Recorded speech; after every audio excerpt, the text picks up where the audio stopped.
Assalamualaikum warahmatullahi wabarakatuh. Perkenalkan nama saya Sri Raya Ramawati dengan NPM 0221220012. Saya dari kelas 5 akuntansi akan mempresentasikan hasil analisis saya yang berjudul penerapan pengambilan keputusan taktis. Pengambilan keputusan taktis adalah proses pengambilan keputusan jangka pendek yang berfokus pada implementasi strategi dan operasional sehari-hari dalam sebuah organisasi. Keputusan ini berada di bawah keputusan strategis dan lebih spesifik dalam cakupannya, dengan tujuan mendukung pencapaian target perusahaan. Berikut ada langkah-langkah pengambilan keputusan taktis. Yang pertama, identifikasi masalah atau peluang, mengenali dan mendefinisikan masalah yang perlu diselesaikan atau peluang yang bisa dimanfaatkan. Yang kedua, pengumpulan data, mengumpulkan informasi dan data yang relevan untuk memahami situasi termasuk data keuangan, operasional, dan riset pasar.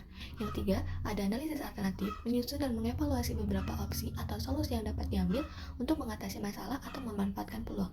Yang keempat, ada evaluasi dan pemilihan alternatif, yaitu mengevaluasi setiap alternatif berdasarkan kriteria tertentu seperti biaya, manfaat, risiko, waktu pelaksanaan, dan memilih solusi terbaik. Yang terakhir, ada implementasi dan evaluasi keputusan, melaksanakan keputusan yang dipilih dan melakukan evaluasi secara berkala untuk memastikan keputusan berjalan efektif dan mencapai tujuan yang diinginkan. Yang pertama ada PT Bank Mandiri, menerapkan model pengambilan keputusan berbasis data untuk meningkatkan efisiensi operasional dan meningkatkan kualitas layanan pada tahun 2020. Berikut contoh analisis SWOT di PT Bank Mandiri dalam pengambilan keputusan taktis. Yang pertama ada strength atau kekuatan. PT Bank Mandiri itu adalah bank terbesar di Indonesia dengan aset besar dan mempunyai infrastruktur teknologi yang mulai berkembang. Terus weakness atau kelemahannya, PT Bank Mandiri ini ketergantungan pada proses manual dalam beberapa sektor. Terus perubahan budaya perusahaan yang lambat. Yang ketiga ada opportunities atau peluang. Peluang dalam PT Bank Mandiri ini adalah pertumbuhan tren digital, banking, dan fintech. Terus mempunyai dukungan pemerintah terhadap transformasi digital. Yang terakhir ada threats atau ancaman. PT Bank Mandiri mempunyai ancaman yaitu seperti persaingan ketat dengan bank digital dan fintech, risiko keamanan siber pelanggan, dan operasional tahun pertama. Yang kedua ada PT Unilever Indonesia, pengambilan keputusan berbasis skenario. SWOT analisis yang pertama ada strength atau kekuatan, yaitu brand kuat dan terpercaya di Indonesia dan memiliki distribusi produk yang luas di berbagai sektor pasar.